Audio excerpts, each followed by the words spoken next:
The Bronx. Itu kali kata yang tepat kalau di luar negeri untuk daerah keras mereka ya. Tapi untuk aku dilahirkan dan dibesarkan di daerah The Bronx, Jakarta. Tanah Abang. Saking kerasnya daerah ini nih, waktu aku masih SD, aku sering banget berantem sama siapa aja. Aku gak takut, jagoan banget kan? Ya namanya juga cowok, berantem mah biasa kali. Aku anak pertama dari 4 bersaudara. Dari kecil tuh aku lahir di Tanah Abang gitu kan, daerah Jakarta Pusat. Jadinya lingkungannya tuh agak-agak keras gitu. Jadi setiap hari tuh pasti berantem karena emang lingkungannya agak keras di sana gitu. Terus akhirnya papa kan pindah ke daerah Ciledug. Tapi kesini-sinian karena emang lingkungannya lagi jadi lingkungannya agak-agak ya lebih kekeluargaan, lebih yang yang nggak keras lah intinya gitu. Ya udah akhirnya ke bawah juga akhirnya, dan sekolahan pun jadi anak pendiam banget gitu. Kalau di sana sih ya jarang keluar, soalnya dari kecil emang dia nggak pernah keluar orangnya. Dari kecil emang di rumah aja, kerjanya cuma main-mainan di rumah aja. Dia nggak pernah keluar rumah gitu, yang gaul-gaul nggak, jarang dia. Tapi untungnya aku sempat pindah rumah yang otomatis pindah sekolahan juga. Nah, dari situ aku mulai sedikit berubah. Dan percaya atau enggak, setelah beberapa bulan kemudian, aku jadi suka ngaji dan taat banget beragama.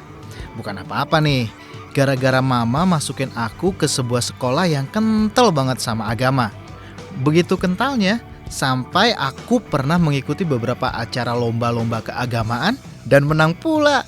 Gila, berubahnya drastis banget ya. Top deh mama. Dulu mama lebih ngarahnya ke agama gitu, lebih ngaji gitu. Dulu tuh kalau misalkan SD lagi sekolah gitu, sakit dikit boleh nggak sekolah, tapi kalau sakit dikit nggak ngaji nggak boleh gitu. Mama tuh aneh. Mama tuh pokoknya orangnya tuh harus ngaji, harus ini, ibadah harus ini. Jadi kita harus itu ingat-ingat mama gitu, kalau kita harus jangan lupa sholat, jangan lupa ini gitu. Kalau untuk pelajaran agama, hanya pelajaran agama setiap seminggu sekali dapatnya. Tapi kalau untuk pelajaran khusus ngaji itu nggak ada, mungkin di rumah kali ya. Jadi ibunya memperkuat agama di rumah. Udah mulai lomba-lomba ini tilawatil Quran gitu. Terus pas puncaknya sih di kelas 2 kelas 3 SMP itu udah mulai memungut piala kejuaraan gitu. Dulu AA juara 1 se-Tangerang, se-DKI juara 2 deh. Antara sekolah se-Jakarta juara 1 deh. Dari kecil tuh cuma satu cita-cita saya, Ustadz di guru ngaji.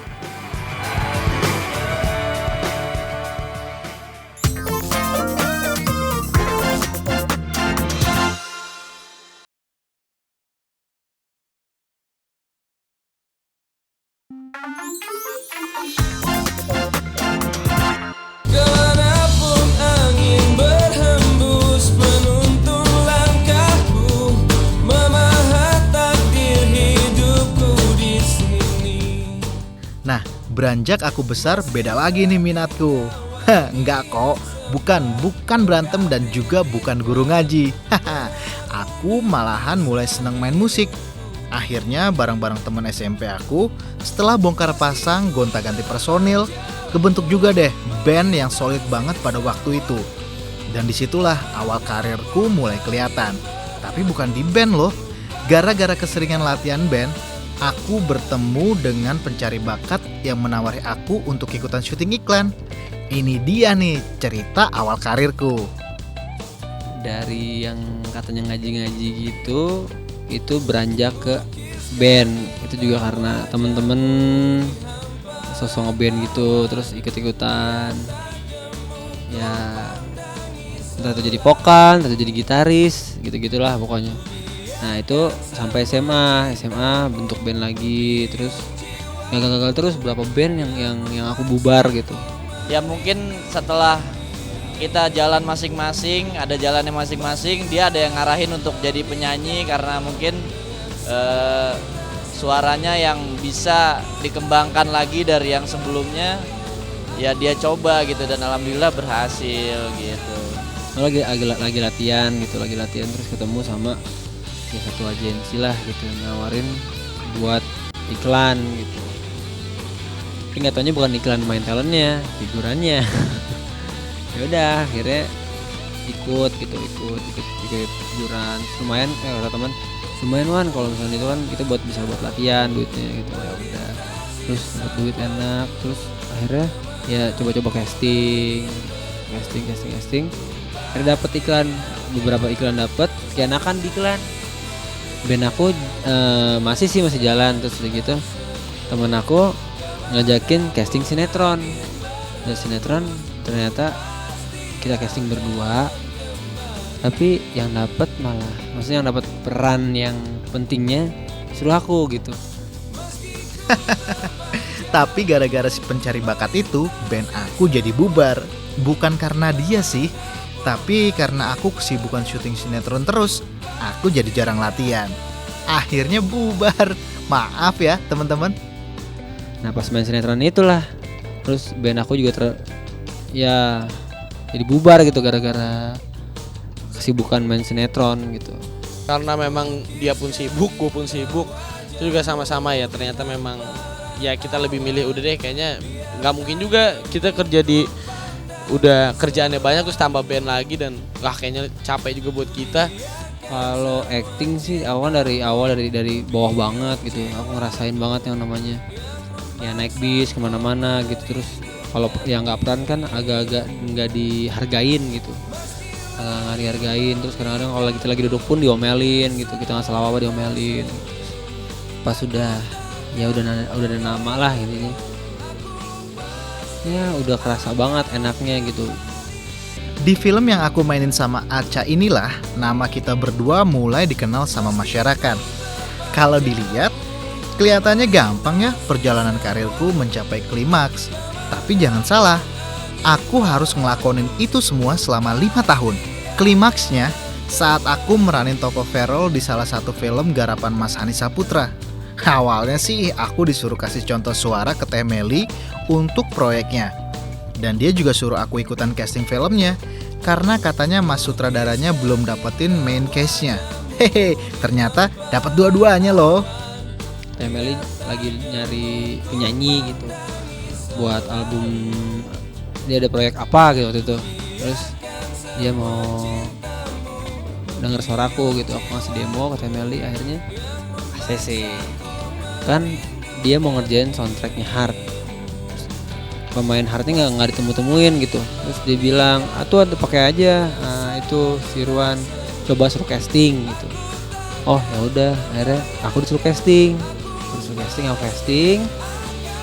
casting, saudaranya suka gitu, oh bagus nih gitu.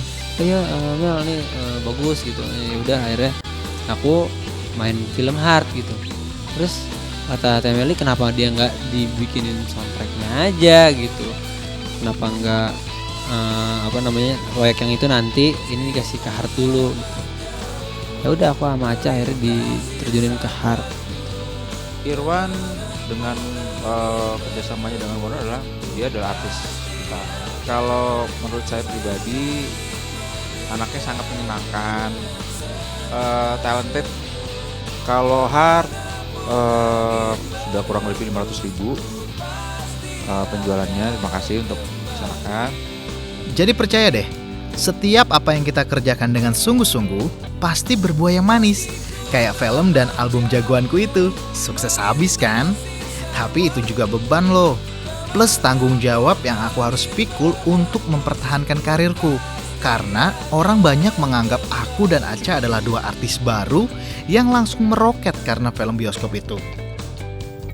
Ya emang aku ngeliat karirnya emang dari awal banget, dari figuran dan segala macam gitu-gitu. Tapi sampai pas aku main film ternyata orang lebih kenal aku sebagai penyanyi soundtrack dari film Heart itu gitu. Dan aku alhamdulillah banget ya keinginan dari kecilnya juga tercapai di saat itu juga gitu. Tuh. Dia dari nggak boleh sama papa, terus dia naik motor, terus naik bis. Karena nggak boleh tuh sama papa, jadi dia ngumpet-ngumpet naik bis, naik ini, naik itu, sampai kepanasan, pulang malam gitu. Ya, akhirnya jadi figuran, iklan, sinetron, sampai sekarang dia udah lumayan namanya.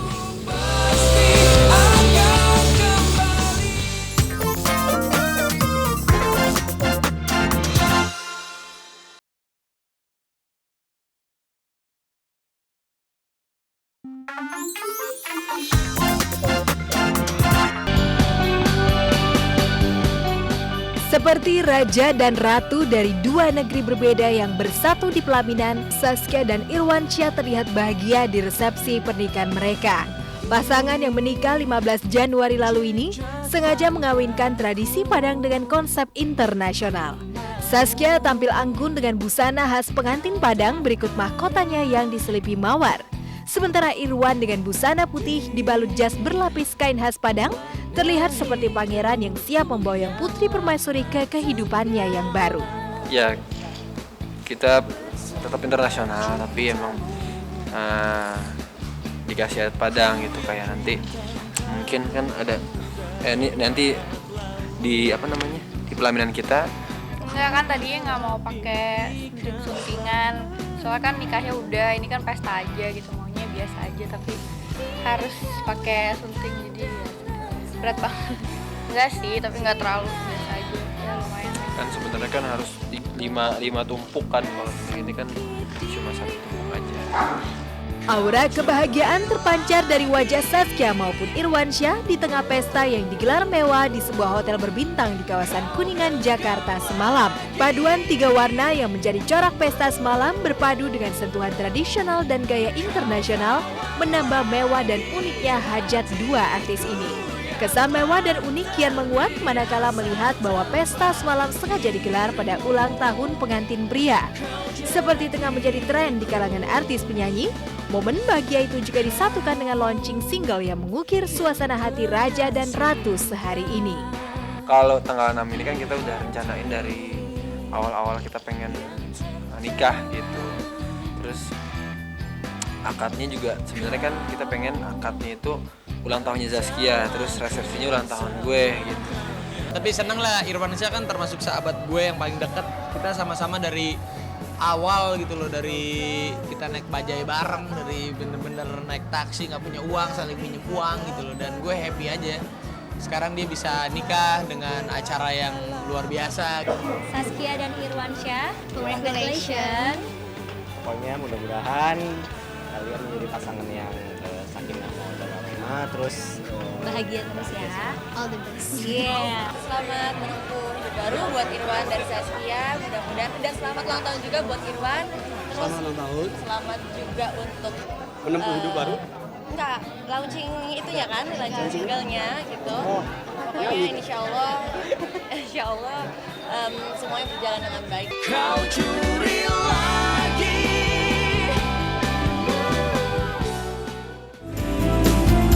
Semakin lama